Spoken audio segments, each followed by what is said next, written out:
Indian Christian day అని పిలువబడుతూ ఉంది. కారణం ఎవరంటే యేసు ప్రభు శిష్యుల్లో 12 మందిలో ఒకరైనటువంటి అపోస్తలుడైన తోమా గారిని బట్టి మన భారతదేశానికి స్వార్థ రావటం జరిగినది. హల్లెలూయా, దేవునికి స్తోత్రం.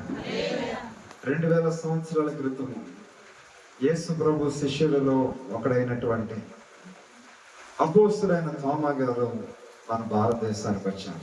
హల్లెలూయా. ఈరోజు ఆయన గురించి కొన్ని విషయాలు పరిశుద్ధ గ్రంథంలో మనం చూస్తూ ఉంటే, అపోస్తలుడైన తోమా గురించి మనందరికీ తెలుసు. యేసు ప్రభు వారు ఆయన చనిపోయి సమాధి తిరిగి లేచిన తర్వాత, మరణాన్ని జయించిన తర్వాత, యోహాను సువార్తలో 20వ అధ్యాయంలో రాయబడి ఉన్నది, సాయంకాల సమయంలో, ఆదివారము సాయంకాలం అనట. అంటే ఆయన తిరిగి లేచినప్పుడు తెల్లవారుజామున స్త్రీలు తప్ప ఎవరు వెళ్ళలేదు, పురుషులు ఎవరు వెళ్ళలేదు, శిష్యులు కూడా వెళ్ళలేదు. హల్లెలూయా.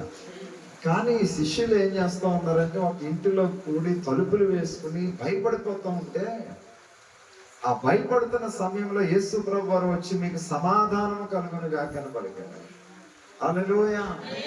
సమాధానం కలుగునుగా అని చెప్పారు.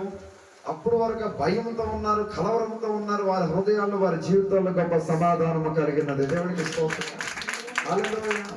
ఆ కంత మాత్రమే కాదు, కానీ యేసుని చూడగానే వారిలో ఇప్పుడు ఏమొచ్చిందంటే సంతోషము కలిగినదంట. దేవునికి స్తోత్రం. అప్పుడు వరకు భయపడిపోయి, కలవరపడిపోయి, తలుపులు వేసుకుని ఇంటిలో భయపడిపోతూ ఉన్నారు.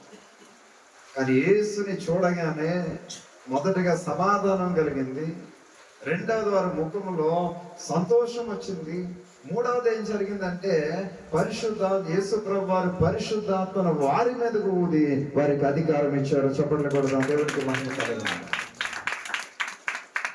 ఆ శిష్యులు అప్పుడు అందులో ఎవరు లేరంటే, ఆ 11 మంది మిగిలిన శిష్యుల్లో తోమా లేరు.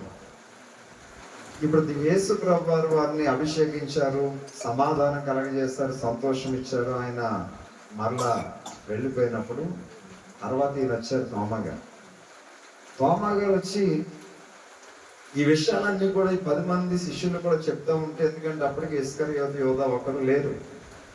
ఇక 11 మందిలో 10 మంది ఉన్నారు. తోమా గారు ఏమో అలాగే బయటకు వెళ్తూ ఉంటున్నారు.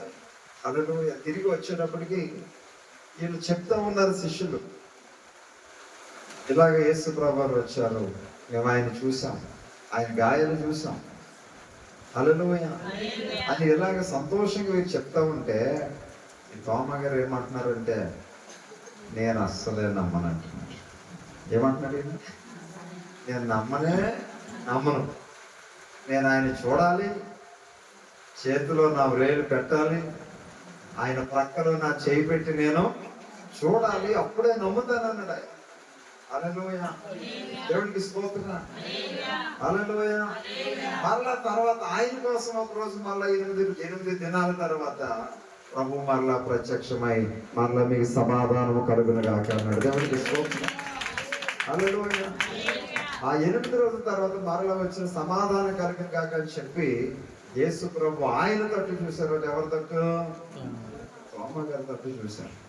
చూసి, నీవు నా చేతిలో వేలు పెడితేనే కానీ, నా ప్రక్కలో చేయి పెడితేనే కానీ నీవు నన్ను నమ్మవన్నా కదా, చూడు రా అని పిలుస్తా ఉన్నారు ఆయన. హల్లెలూయా. అప్పుడు ఆయన అంటున్నాడు, ప్రభువా, దేవా, తండ్రి, నాయనా అంటున్నాడు.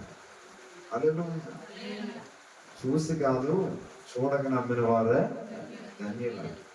అంటే నేను చెప్తున్న ఈ రాత్రి ప్రభు మాట్లాడుతున్నది ఏంటంటే, అపోస్తలుడైన తోమా గారిలో ఏం కనబడుతూ ఉందంటే, అపనమ్మకం కనబడుతుంది, అవిశ్వాసం కనబడుతుంది.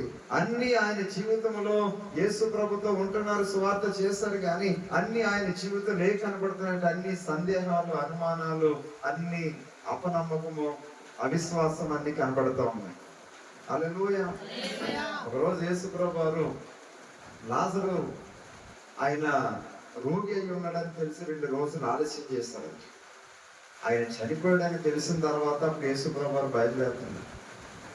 శిష్యుల దగ్గరికి వచ్చి అంటున్నాడు, లాజరు నిద్రిస్తా ఉన్నాడు, మనం తిరిగి లేపుదాం రండి అంటుంటే ఆయన నిద్రిస్తే మనలో లేస్తాలే ప్రభు అంటున్నారు వీళ్ళు. అప్పుడు స్పష్టముగా యేసు ప్రభు వారు చెప్పారు ఏంటంటే, హల్లెలూయా, లాజరు చనిపోయాడు, మనం తిరిగి లేపుదాము రండి అంటా ఉన్నాడు. చప్పట్లు కొడుతూ ప్రభుని కనుక. హల్లెలూయా. యోహాను సువార్త 11 మనం తర్వాత చదువుతూ ఉంటే రాయబడింది, ఈ తోమ గారు ఏమంటున్నారంటే, దిదుము అనబడిన తోమ ఈయనేమంటా ఉన్నారంటే, యేసు ప్రభుతో పాటు మనం కూడా చనిపోవడానికి వెళ్దాం రండి అంటున్నాడు ఆయన. హల్లెలూయా. నేను ఆయన చనిపోయి ఉన్నాడు లేపడానికి వెళ్దాం అంటే ఈయన అంటున్నాడు, ఆయనతో పాటు మనం వెళ్తే మనం కూడా చనిపోతాం అంటున్నాడు. హల్లెలూయా. దేవుడికి స్తోత్రం. హల్లెలూయా.